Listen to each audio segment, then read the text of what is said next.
مفتی صاحب میں نے آپ کی تصویر اپنے وال پیپر پہ لگائی، ایک بندے نے کہا یہ تو بت پرستی ہے، تو شرک کی راہ ہموار ہے، منہ توڑ جواب دیتے۔ چھوڑیں بیٹا، میں تصویروں کی کبھی بھی آپ کو حمایت میں دلیل نہیں دیتا۔ تصویر ضرورت کی ہو تو لگا دیں، ضرورت نہ ہو تو تصویروں کی کوئی ضرورت نہیں ہے۔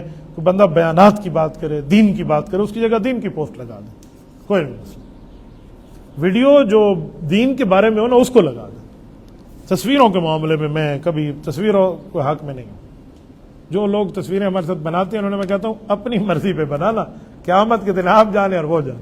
میں نے تو آج تک خود سیلفی بنانے کے لیے کبھی کسی کو نہیں کہا، کبھی بھی نہیں کہ آؤ ہم ٹھہرتے ہیں اور سیلفیاں بناتے ہیں۔ میری جیب میں الحمدللہ موبائل ہوتے ہیں، میں کبھی سیلفی، میں نے جن سے پیار کیا ہے نا، ان علماء کے ساتھ بھی جن سے محبت اور تعلق رکھا ہے، ان سے بھی کبھی سیلفی کی ڈیمانڈ نہیں کی۔ حضرت مولانا فضل الرحمان دامت برکاتہم کے ساتھ میں نے بیٹھ کے کبھی موبائل نہیں نکالا کہ میرے سے سیلفی بنو، کسی اور نے کھینچ لی، اپلوڈ ہو گئی، میں نے کبھی مولانا کو نہیں کہا۔ حضرت مولانا الیاس کو کتنا تعلق ہے ہمارا، میں نے کبھی کہا کہ حضرت ایک سیلفی سنو دے دو، کبھی بھی انہوں نے نہیں کہا۔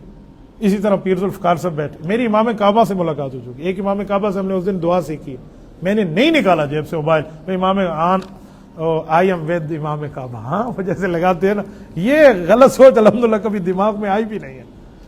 یہ سیلفیوں ملفیوں والے چکر سے بندہ بچ جائے۔